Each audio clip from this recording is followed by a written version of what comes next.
Former President Trump announced Tuesday he's named a new spokesperson.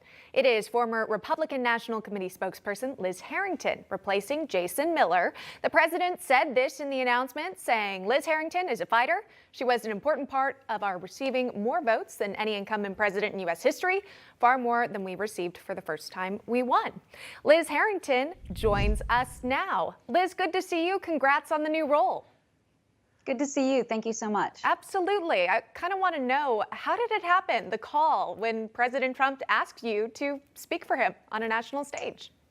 Well, it was very exciting. It's such an honor to even be considered. And it was just, President Trump is so nice and so cordial and personable. And we had a great conversation. And he's ready to get back out there. And so am I. I'm ready to fight for this country because we're in serious peril right now. You see, from the border to our energy independence to inflation, from critical race theory, so many issues really tearing at the heart of our nation. We have to get back out there, and I couldn't be more honored to serve in this position and help the president in any way I can.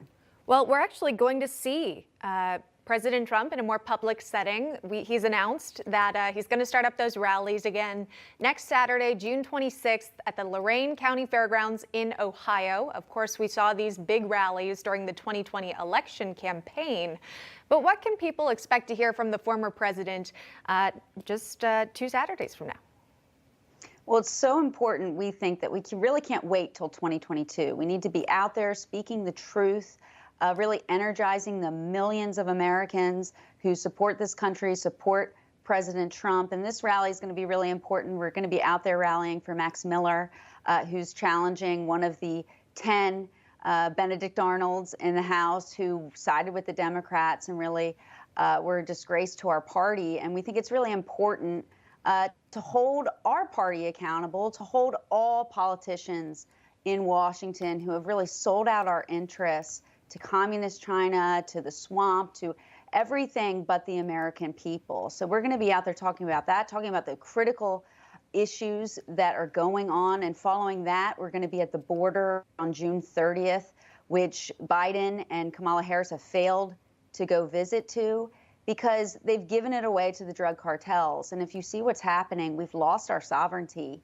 There's human trafficking, there's drug trafficking. And this is an absolute disgrace. And if we're losing our sovereignty, what are we as a country? So that's going to be a very important visit as well. Yeah, you mentioned the president going to the border June 30th. We recently saw President Biden making his first international trip. He met with leaders of the G7, NATO leaders, and then also Russian leader Vladimir Putin as well. The mainstream media covering that foreign trip. Let's take a look at how that was reported. I can't think of a more successful diplomatic trip in the 21st century than this one. Biden looked Putin in the eye with a smile. Putin looked away. Again, you don't want to read too much or too little, but again, these are about public posturing. It's about how you project strength.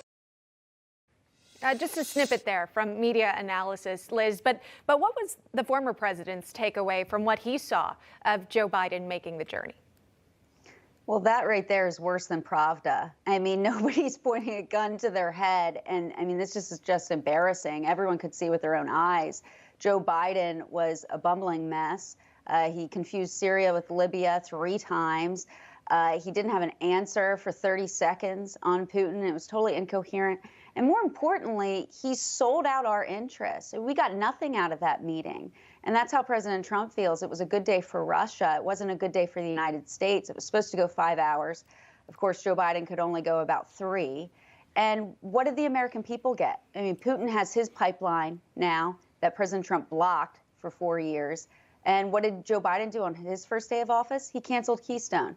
And look at the gas prices. Look what the gas lines. And you just mentioned in the last segment, you showed not only did we not get anything out of it, he gave Putin a target list of 16 areas of critical infrastructure that they can go ahead and try to hack. I mean, how about everything's off limits? And how about if you try anything, there's going to be serious consequences? I mean, what we saw through President Trump was peace through strength, and everyone took him seriously.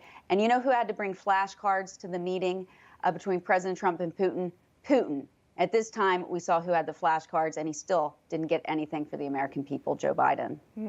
Let's talk about your boss, what he's up to right now. Donald Trump actually recently penning a piece about a plan to get divisive and radical theories out of our schools. It's published on Real Clear Politics. It warns about the negative impact critical race theory curriculum could have on students. Clearly, he is passionate about this topic. Does the president wish he would have taken a stronger action against CRT when he was in the White House? Well, that's why he established the 1776 Commission, which was absolutely fantastic. You can download the reports online. You can use it for curriculums. It was so important, and President Trump really believes that we have to teach what's so special and great about our country, or otherwise we're going to lose it. And this op-ed, you can find it right now at the top of realclearpolitics.com. It shows a pathway forward, how to get this divisive, disgusting Marxist ideology out of our schools. It has a 7-point pathway forward how to do that specifically, because not only are our kids being taught to hate their country, they're being taught to hate themselves and to hate each other. It is a total antithesis of what Martin Luther King Jr.